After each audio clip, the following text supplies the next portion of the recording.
Hello, everybody tuning in to our first of a four-part series in what we're titling the Future of Work webinar. It's part of Germantown Academy's cooperative learning program. And we started this a few years ago as a way to connect students with folks in industry as just a COVID adaptation. And we ended up sticking with it because we love hearing from our guests, and we're building a really nice library of these conversations on GA's YouTube channel. So Heather Durkin, our Director of Alumni Affairs, will introduce Rich Schellhas in a minute. I'm just going to let you know that after Mr. Schellhas speaks for about 20 minutes, we'll have time for a Q&A. This is all a part of Life After GA program that we're hosting this whole week, and we hope you enjoy. So Heather. Thank you. I want to be the first to welcome Mr. Schellhas to our very first webinar for the year. It really is a pleasure to begin this webinar, this Cooperative Learning Program's webinar series with the insights and perspectives of our very own head of school, Mr. Schellhas, a member of the honorary alumni class of 1760. He has led Germantown Academy as our head since July of 2016. But first, Mr. Schellhas began here as head of upper school in 2009, and then was the assistant head of school in 2012. As soon as he arrived at GA, Mr. Schellhas established himself as a strong, steady leader with contagious enthusiasm as he led the upper school and later across all divisions.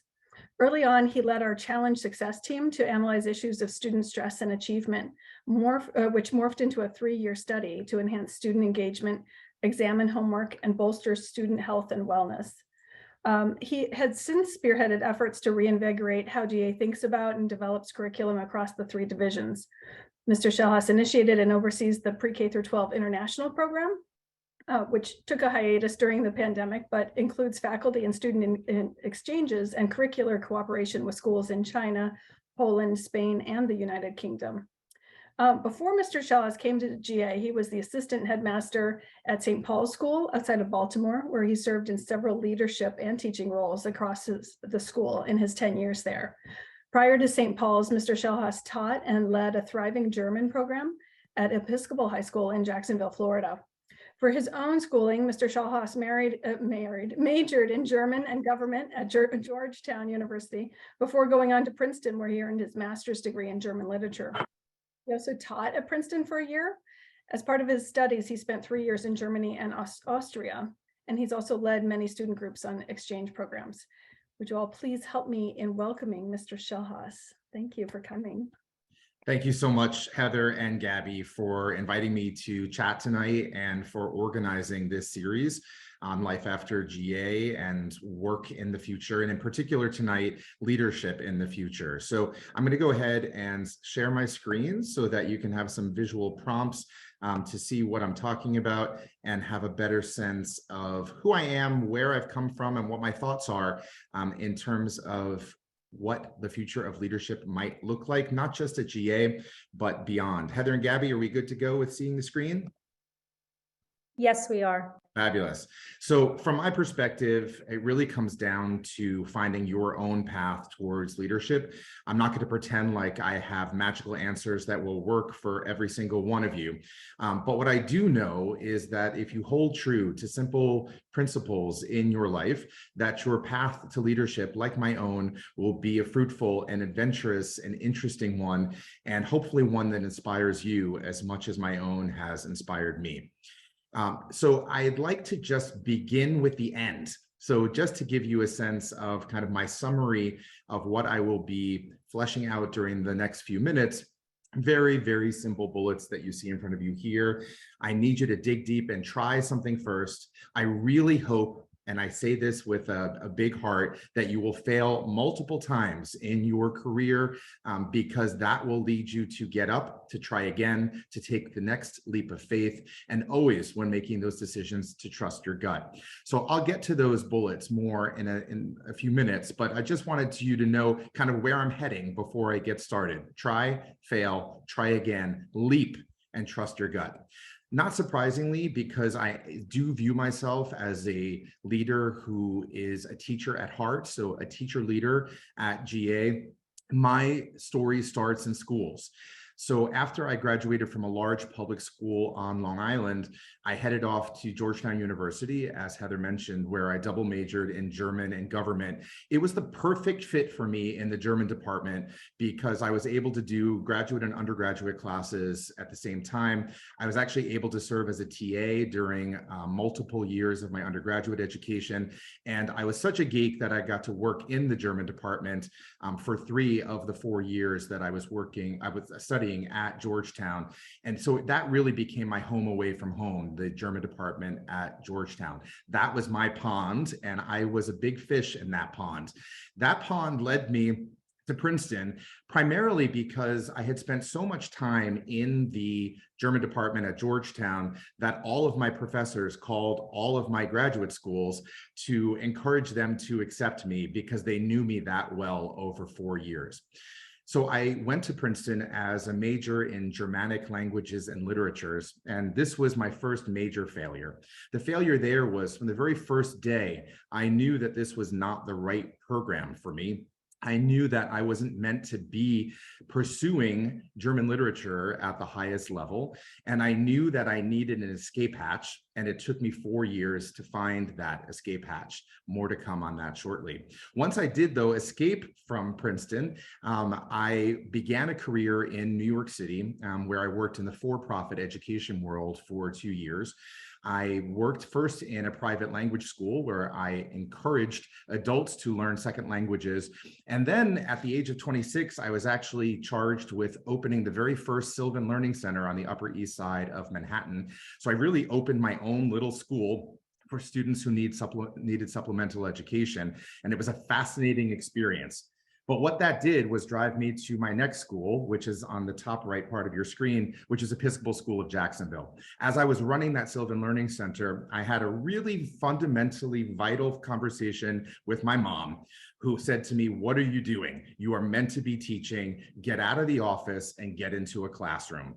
So I found myself a few months later relocating from the East Village of Manhattan to sunny Jacksonville, Florida. In the last week of August, I started my career there teaching German to grades 7 through 12. So I had 5 preps for the years that I was there, and I loved every single second of it. I didn't even know what independent schools were before I arrived in Jacksonville, Florida. And I knew from the first day that I arrived there that that's what my career was going to be. I was so jealous that students had an opportunity to go to schools like Episcopal and like GA that I knew that this was something that I was going to be all in on.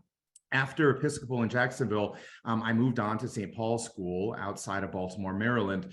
I had 4 jobs there in 10 years. So I was initially hired to be the pre-K through 12 language department chair and to resurrect the German program. They were dwindling to about 12 students. And over my 10 years at St. Paul's, I was able to grow that number to 75 German students, which was tremendous. I was able to be the academic dean pre-K through 12 at St. Paul's before being named the assistant headmaster and upper school head of the school, all of which led me to my bliss here at Germantown Academy. Which has truly been, for me, the greatest honor of my career, serving first as upper school head and then now as the head of the school. But let's go back in time just a little bit, because even though as a teacher leader, my story begins and ends in schools, ultimately, it was 3 other years and experiences in my life that I think truly forged the leader that I am trying to become and the leader that I have evolved into over the 26 years that I've been working in independent schools. Over 3 years of my life, I completely picked everything up, left it, and moved to a different country. So in the first picture, you'll see a snapshot of Hamburg, Germany, Germany's 2nd largest city. When I was 17 years old, I won a scholarship sponsored by the US government and the German Bundestag to spend 12 months from July after my junior year of high school to July after my senior year of high school, living with a host family and attending German high school. It was by far the greatest experience of my entire life.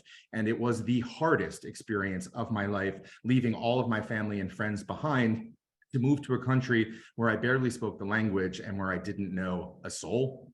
The second picture in the middle is of Vienna, Austria. I was fortunate my junior year at Georgetown to be part of an inaugural group that went to Vienna to actually matriculate at the university as full-fledged German-speaking students at the University of Vienna. So I was able to continue my studies of both German literature and politics at the University of Vienna, taking courses all with native Austrians. It was an incredible year. It was 1989 to 1990. It happened to be the year the Berlin Wall fell. It happened to be the year I was able to go into East Germany and meet all of my East German relatives for the first time, and was able to travel to so many countries at the same time that the communist regime was falling apart. Then I had one more year where I gave up my entire life in the United States and moved abroad. And this was perhaps the most pivotal year of my life. I moved to a small city called Siegen in Germany. It's known as Germany's rain hole, das Regenloch Deutschlands, the rain hole of Germany, because as you can imagine, it did nothing but rain the entire year I was there. It was my fourth year of graduate school in Princeton. As I mentioned earlier, I was eager to get out of graduate school from the very first day that I entered, and spending a year in Siegen at the generosity of the German government working on dissertation research said to me more than anything else in my life that I needed to get out of the study carrel. I needed to put the books of 16th and 17th German literature aside, and I needed to be out among the people again, out of the rain hole in Germany, back in the United States to forge my career. As I mentioned then, when I fled grad school and fled Siegen, I was able to fortunately have the opportunity to work in for-profit education before the most magnificent opportunity to work in independent schools. So let's talk a little bit about the steps forward on my leadership path, and perhaps also steps forward on your own leadership path. First and foremost, know thyself. In a very Oprah kind of way, I am a fan of personal missions. I have two personal missions that have guided me each step of the way. One of those is to be of use, and the second of those is to facilitate the greatness of others. Those are the two things that drive me as a leader for many years at this point, and every day they are on the front of my mind. My professional missions I will get to in a few minutes. And then I'm engaged in a constant series of self-evaluation, of self-reflection, and also evaluation from others, making sure that I'm not just looking in a mirror, but getting a sense from those who surround me, how I'm doing, what's going well, what isn't going well, and how I can improve over time. That cycle of self-evaluation and evaluation is critical to any good leader's development. Clearly, for those of you who know me well, working hard is something that I was taught from birth, more or less. This is the thing that I think is the greatest trait that I am proud of that my parents taught me. I've always gone into any job thinking that no one will outwork me. And if for any reason a job isn't happy with how I'm performing, I've always known in my heart of hearts that I could go somewhere else if I had to and work even harder to make that happen. So that is something that I have held on to throughout my entire life, frankly, before my career even began. I believe in creativity. I believe in creating opportunities perhaps where there are none. I believe in finding something that no one else has ever thought of before in the world, making it your own and building it from scratch.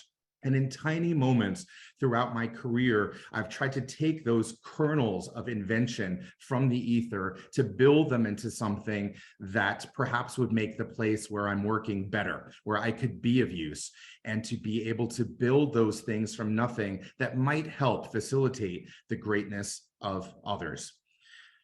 In those spheres of creativity, I'm constantly thinking about leadership microcosms, and I hope that you'll do the same. Whether I was a German teacher teaching students in 7 through 12, or starting the Sylvan Learning Center in New York, or working in the private language school, or even as head of school here at GA, I'm always trying to think about these smaller moments. I think the big picture can at times be overwhelming. And I'm always trying to focus in on these microcosms of leadership where I can grow something small and with the help of others, make it into something magnificent.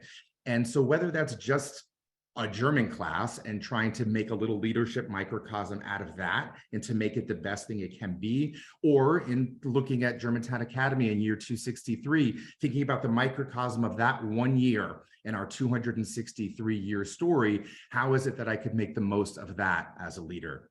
I think the best way to do that is by constantly seeking mentorship. I am texting with my predecessor, Mr. Connor, really on a weekly basis. I have mentors who were my previous heads of schools, and frankly, even someone like Gabby, who is on this call, has without a doubt been a mentor of mine since the very first day I arrived at GA. Seeking mentorship is a sign of strength and not of weakness, and I encourage you to all do so regardless of what stage you are at in your education or your career. Fundamentally, if you are not working in a place where you are philosophically and personally invested in the mission and in agreement with the mission, you will not give your best work. You will never become the leader you're meant to be if there isn't that alignment with the mission. In each one of my career moves, I have been very thoughtful about what that institution is made of. Who are the people who are there? What is it that is in the DNA of that place that resonates with me, where I might contribute, where I might learn, and where I might become a better leader? I encourage you to never settle in your quest for leadership by finding a place just to take a position. Never just take a position. Never settle. Always find a place that you're philosophically aligned with, because that will lead you to my next point, which is happiness. Where is your joy in the work? Without joy in the work, what are we doing? I know that we're trying to sustain ourselves and have careers and support ourselves and our families, but we spend more time at work than we do with our families. We spend more time at work than we do in free time, or frankly, even sleeping.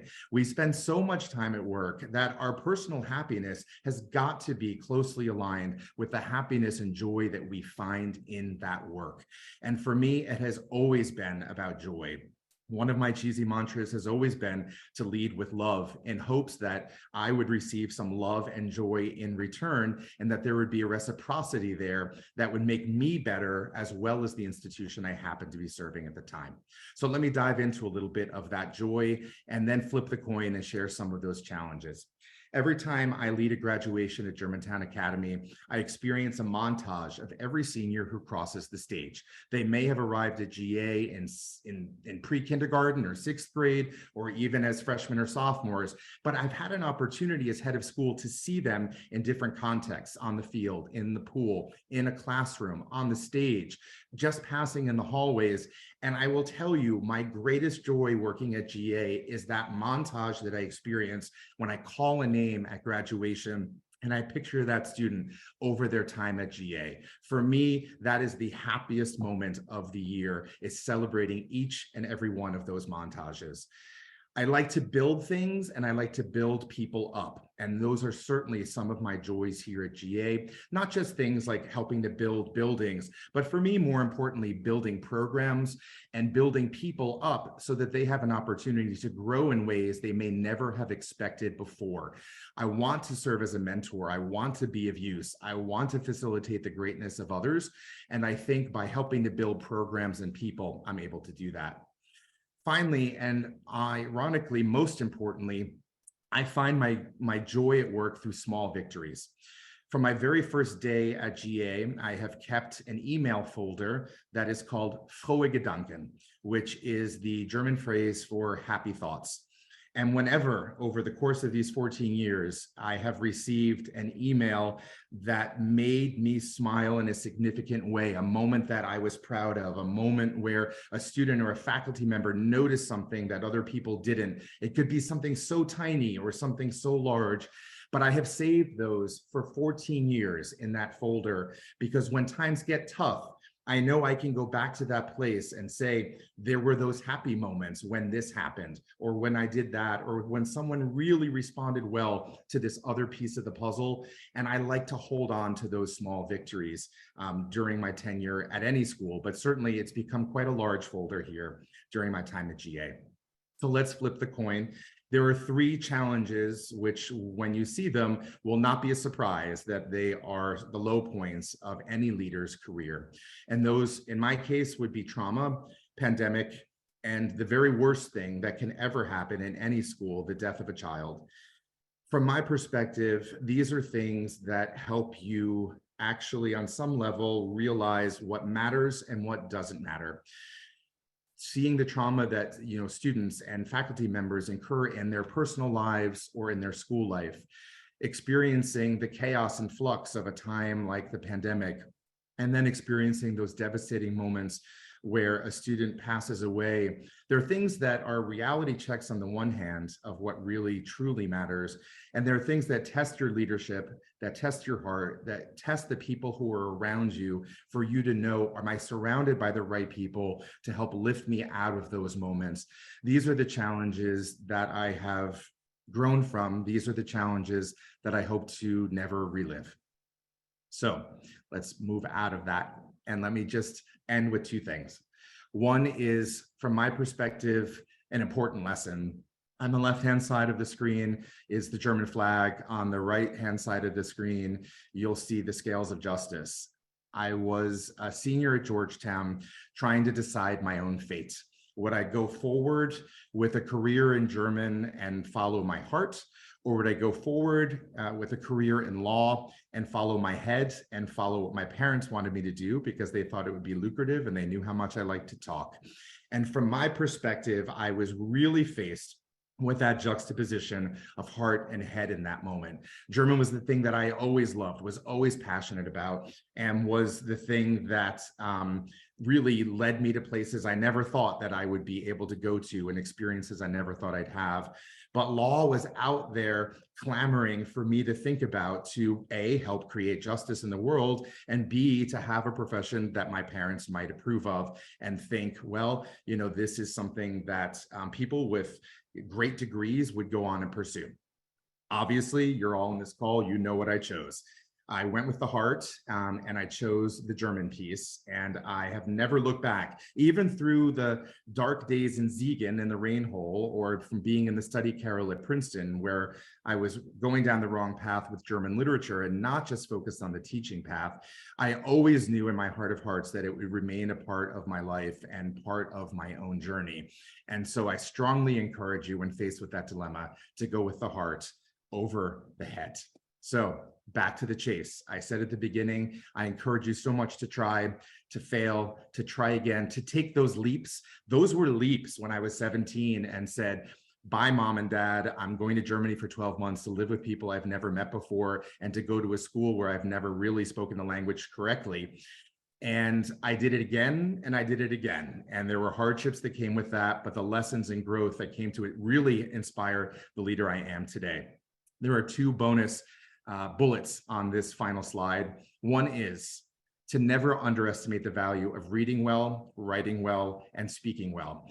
In a time like 2023 and beyond, when the future of work is changing so drastically, when careers are arising out of the ether from nothing, careers we've never heard of before, I know that those three things, reading well, writing well, and speaking well, will serve you extraordinarily well, the same way, even though I just stuttered, they've served me well over the course of my career. And last but not least, and I think this is perhaps the bullet that is most true to myself, laugh. You get one shot at this life.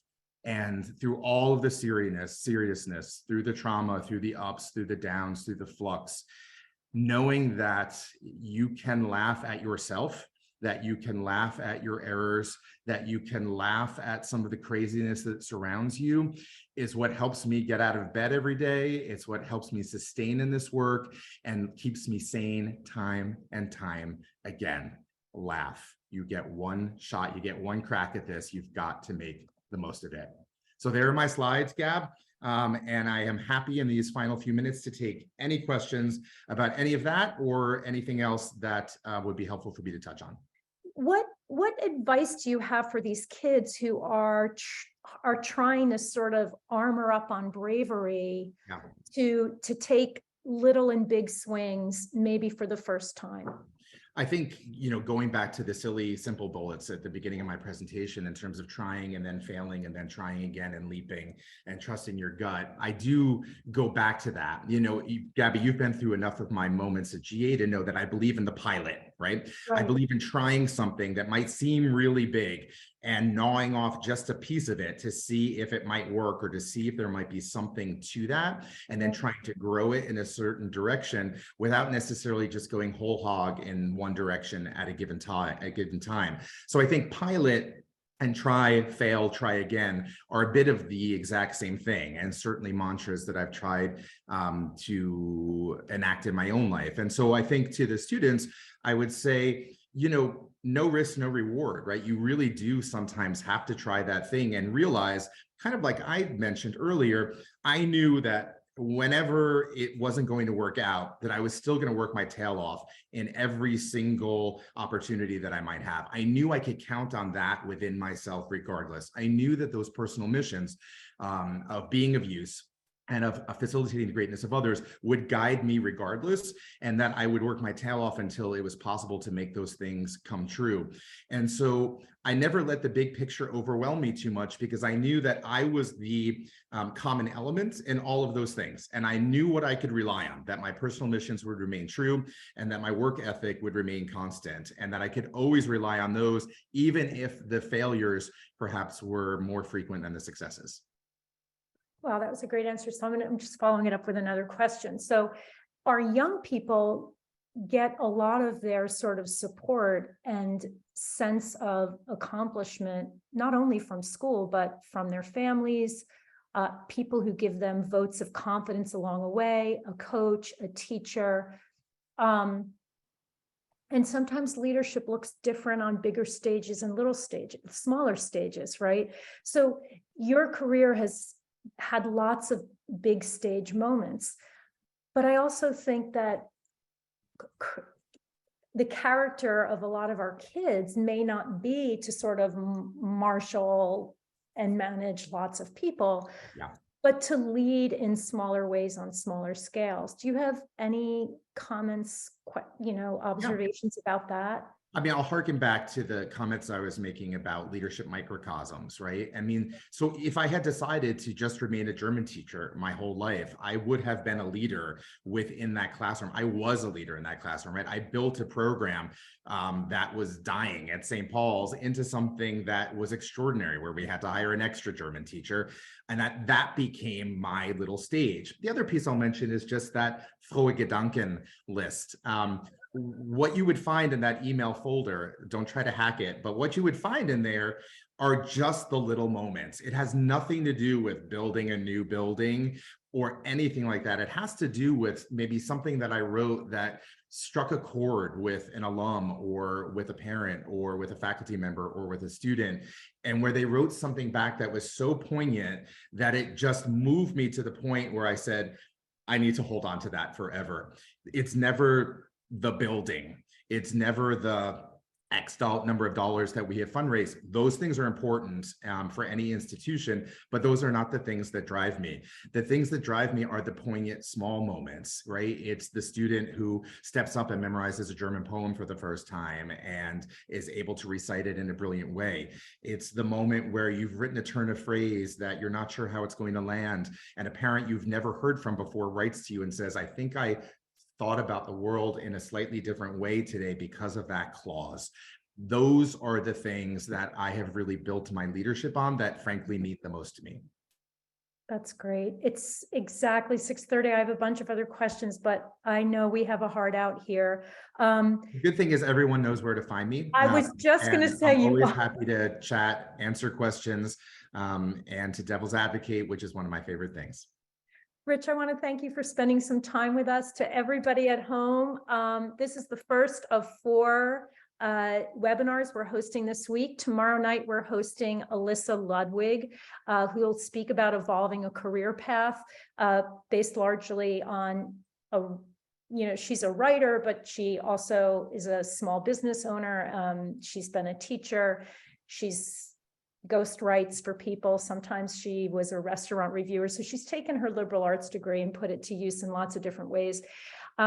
Katie Goldstein is going to talk about the application of business strategy. She's been in the consulting space since graduating from Penn State, and she's done really amazing work beginning at Deloitte and just continuing now through a very small, prestigious, bespoke consultancy. And then Thursday, Sam Hostvet is going to talk about the current industrial revolution. He spends a lot of time in his companies working on AI and the use of robotics. So we tried really hard this year to kind of bring lots of different perspectives to the sort of future thinking that we're trying to do in life after GA, and we hope you'll join us there. Heather, did you have anything else you wanted to add? No. Thank All you. right. Oh, we will keep this link on the YouTube channel, and we'll probably push it out via email. So if you know folks who weren't able to make the webinar and they want to see the recording, you can hear Mr. Schellhas speak about leadership whenever you'd like. Thank you, everybody, for joining tonight. I appreciate you. Thank you so much, Heather. Be well. We'll see you tomorrow.